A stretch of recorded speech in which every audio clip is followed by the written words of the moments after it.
Hello, this is Dr. Grande. Today I will analyze the case of Erik Van Conover. First I'll look at the background of this case, move to the timeline of the crime, then offer my analysis. Erik Van Conover was born on October 21, 1989, and was raised in Absecon, New Jersey. This is 7 miles from Atlantic City. Starting in 2004, he worked summers as a lifeguard in Atlantic City. He kept that job for 8 years. Erik attended college in Boston, Massachusetts, and graduated in 2013 with a bachelor's degree in public advocacy and rhetoric. In 2014, he moved to New York City and worked various jobs. For example, he was a bartender, restaurant host, and worked at the front desk of a luxury hotel. In 2015, Erik started a YouTube channel, which initially featured adventure videos. Eventually, Erik started producing real estate content, where he offered tours of expensive homes. He has been extremely successful on YouTube. I'll talk more about his channel in my analysis. In addition to being a content creator, Erik studied acting, has appeared off-Broadway, and obtained a real estate license. Now moving to the timeline of the crime. On Saturday, March 15, 2025, Erik Conover was driving his black Jeep Wrangler in Bartlett, New Hampshire. This small town is about 2.5 hours north of Boston, Massachusetts. At 4:46 p.m., Erik drove by a police officer who had pulled over another vehicle on West Side Road. The officer noticed that Erik's Jeep had a very loud exhaust and estimated that Erik was driving somewhere around 55 to 60 miles per hour. The speed limit there was 35 miles per hour. The officer moved into position behind Erik's Jeep and turned on his emergency lights. Instead of pulling over, Erik kept on driving. When Erik finally came to a stop, the police officer pulled his cruiser in front of the Jeep and ordered Erik to exit. Erik did not comply. Instead, he sped away, leading the officer to continue the pursuit. About 10 miles into the chase, Erik stopped again, this time in the oncoming lane. The officer once again ordered Erik to exit the Jeep. Allegedly, Erik put his Jeep in reverse, backed up rapidly, and struck the officer. This sent the officer flying 20 to 40 feet in the air. His leg was injured as a result. Later, he was treated at a hospital for non-life-threatening injuries and released. After allegedly striking the officer, Erik drove away. Multiple police officers joined the pursuit and chased Erik for another 28 miles before spike strips ended Erik's little adventure. The chase started in Bartlett and ended in Carroll, New Hampshire. Erik was arrested and charged with attempted murder, first-degree assault against a police officer, second-degree assault, reckless conduct with a deadly weapon, conduct after an incident, disobeying an officer, and reckless driving. The police also indicated that Erik had been arrested on March 13 for drunk driving and released on his own recognizance. This was unrelated to the alleged attempted murder on March 15.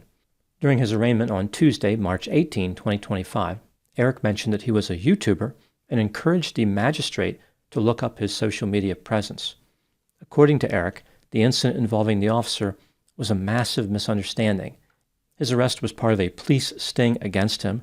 The police falsified paperwork, and they brutalized him.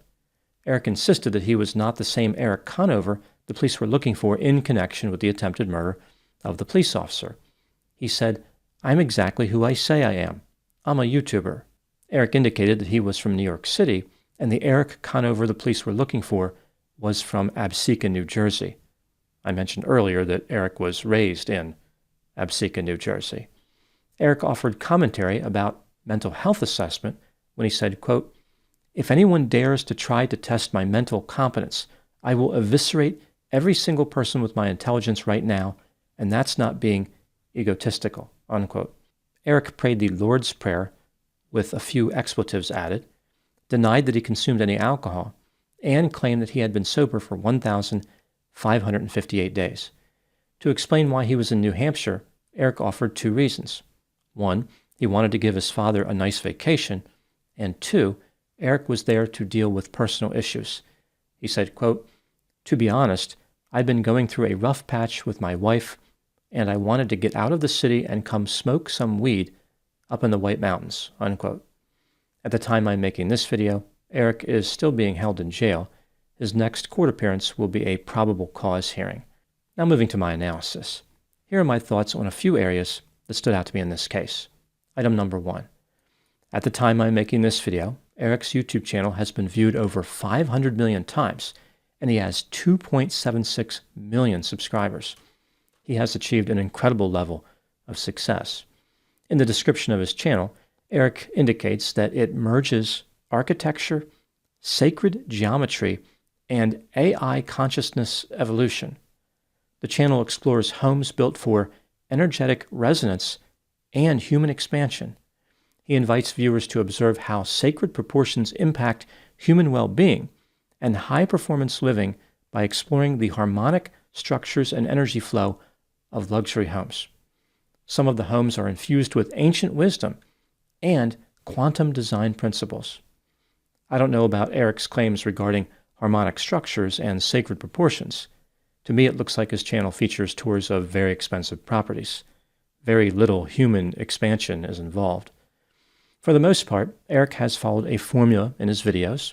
His thumbnail features a property that is novel, exotic, historic, luxurious, and/or expensive. There is also a dollar amount, like $28 million or $35 million, or a catchy term like New York City Sky Mansion or Gilded Age Penthouse. Many of the tours are of properties that are for sale. Presumably, Erik obtained permission from the listing agent to video record the property. In exchange, I suppose the listing agent gets exposure for the property, so it's a good deal for both parties. In the videos, Erik walks through the expensive home while being followed by a camera operator. He points at different features, for example, a bathroom fixture, a fireplace, or a large closet. Erik doesn't appear to know much about architecture, although, to be fair, he stated that he was not an architect. Much of his commentary is pretty basic, what one would expect for a fan of expensive properties who doesn't have a background in construction, engineering, or interior design. Certain statements appear multiple times throughout his videos. For instance, look at this detail. Why don't they build like this anymore? I'm not sure what this is, and I want to point this out. Overall, the videography in Erik's videos is pretty good. For instance, some of his drone shots are amazing, and the inside shots often focus on the workmanship. As far as Erik's narration, there is a lot of room for improvement. He doesn't add any value above and beyond the visuals, and sometimes appears to be in a rush, like he is just moving through the property quickly without offering anything meaningful. Watching Erik's videos really leaves a person wanting more. Not more of him, but rather a more informative tour of the property. The star of the show is the home, at least on Erik's channel. To his credit, he always brings the star to center stage, which explains his success. Item number 2. In January 2025, Erik Conover released a video on his channel about his sobriety, which he recorded in December 2024. The video is an hour and 13 minutes long. Much of it involved Erik rambling about his life story, his journey to sobriety, and his legacy. It was supposed to be the first video in a series. This one featured his story, but future videos would involve him interviewing guests who reveal their stories. During this video, Erik's narrative was scattered and disorganized, despite his use of notes. Here are a few key points that Erik touched on during his video. Erik used a large number of terms associated with New Age beliefs, including consciousness, energy, self-affirmation, crystals, meditation, subconscious, life path number, and synchronicity. He talked about how he broke his generational trauma. Journals are important to recovery. Getting sober was a spiritual awakening. Plant medicine was valuable. And he had become good at lying to himself. As far as his success on YouTube, Erik believed that he was shallow for marketing homes in his videos. He was on a materialistic path, and his success was only surface level. On the surface, he made it, but behind the scenes, he was vomiting in a toilet. Erik felt as though he was spiritually bankrupt. He talked a lot about a near-death experience where his life replayed in front of him. He realized that drinking was selfish, and the cause of drinking was trauma. Something deeper must have been going on inside of him. December 9, 2020 was Erik's first day of sobriety. He never wanted to experience the shame of substance use again. There are many things that helped Erik to maintain his sobriety, including cold water, fitness, and his golden retriever. Erik said that he wanted a high level of conversation to be featured in his video series on his legacy. In my opinion, he did not achieve that goal. Erik's video left me with the sense that he was questioning his own sense of purpose and trying to find meaning in his life. He wanted his life to stand for something other than glorifying the wealth of others. He did not want to be remembered as a guy who offered tours of luxury homes. In a strange way, perhaps his video was a cry for help, rather than a declaration of victory over addiction. This brings me to item number 3. What do I think happened in this case? This is just a theory, my opinion. Erik Conover was going through a tough time and turned to substances to alleviate his pain.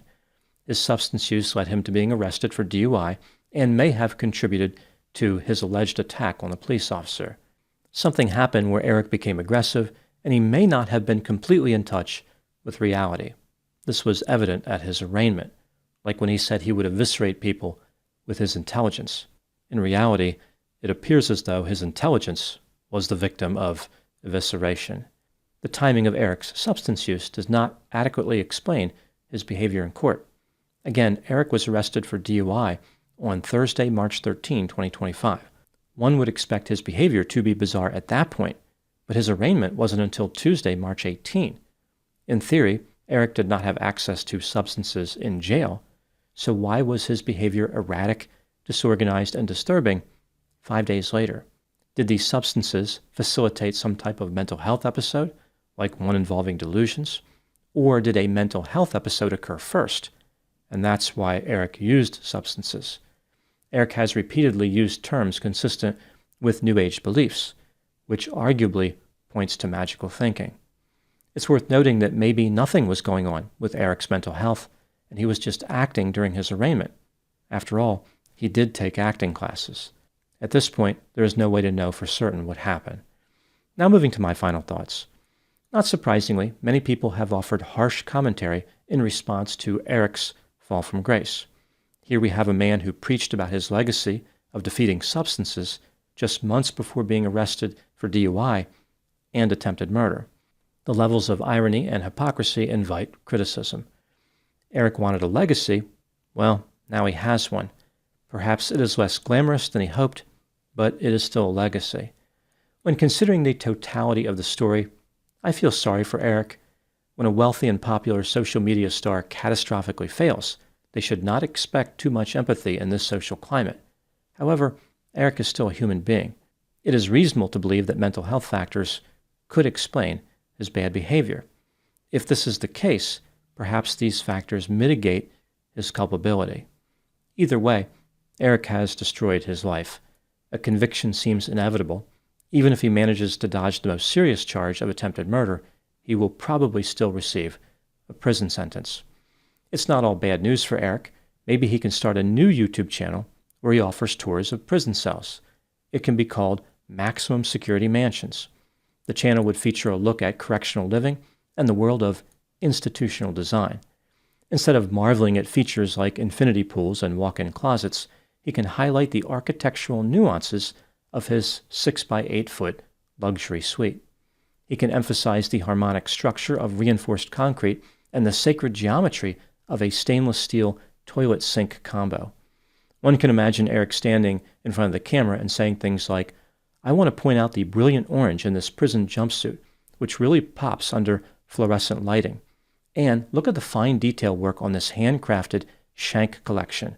Whoever designed these shanks wasn't just looking to take down a snitch, but to do it with style." Those are my thoughts on the case of Erik Van Conover. Thank you so much for watching. I'll talk to you soon. When I first received the suggestion to research the case of Erik Van Conover, I went to his YouTube page, and I noticed that some of the videos had been watched. Like when you watch a video from your account, there's that red line beneath the video. It tells you that you have seen the video, that you have moved through it at some point in the past. As it turns out, I had looked at some of his videos about 8 or 9 months ago when I was thinking about starting a second channel. I had this idea of touring luxury homes. It wouldn't be a channel that has a lot of videos going on it. Rather, it's just something I would do occasionally just to have some variety. So I looked at what Erik was doing and I thought, well, the houses are incredible. Like there's a lot of things that a person could say, could point out in the interior design and the construction and the architecture of those buildings. But Erik wasn't really adding much value, just like I said earlier in the video. Like I didn't feel like he was really bringing anything to his videos but the property. Of course, that's enough when the property is really fantastic. In looking at everything, I was left thinking that I could record videos like these, but talk not just about the physical structures, not just about the properties, but about what it feels like to be in there and what somebody might do in those properties, like entertaining or relaxing or whatever. Kind of focus on the human component. It was just an idea I was tossing around. It's not something I'm definitely going to do. And I don't even know if it would be satisfying or well-liked. It was just something I was thinking about. So I do that once in a while. I look for ideas on the internet and in other places, and I stumbled upon Erik's videos in that process. So it was just a coincidence. It's interesting when you think about these really luxurious properties because it points to this idea that there are lifestyles that are just far beyond what normal people will ever experience. I think that's really part of it. It's not just how majestic a certain property is, but it's the idea that somebody can actually live in it. Like their lifestyle has a house like that in it. Like they walk through the house, they enjoy the house. That must be so much different. There was a show on a long time ago. I think it was called something like Lifestyles of the Rich and Famous. The host of it was a guy named Robin Leach, I think. I don't have this in front of me, but just going from memory, I think that's what his name was. He would tour these really expensive properties, but it was really about the lifestyle. It was really about what this other person experienced being famous, whether they were a CEO of a large company, an actor, a musician, however they came into money, inherited it, whatever. They had this really amazing lifestyle. It was just very far separated from the average experience. I find it interesting too because in the Great Depression, movies that featured wealthy characters remained popular. People really looked to that type of content to maybe escape the terrible situations that they were in with poverty. So it's a curious fascination. I've always been interested in why people connect with the lifestyles of the rich and famous type content so thoroughly. It makes sense, but it's still fascinating. So I just wanted to point that out, that I visited Erik's channel and created an opinion of it. I certainly didn't predict that Erik would go on to allegedly commit attempted murder. I didn't think he was a great host. I didn't think he was a great tour guide, but that was the extent of my criticism at the time. Now, of course, Erik has given me and everyone else a lot more material to use to create criticism. He certainly attracted negative attention. I hope that Erik can resume being a productive citizen someday, but he is going to have to explain what happened if he continues his social media adventure. Like people are going to want some type of explanation for the whole attempted murder part.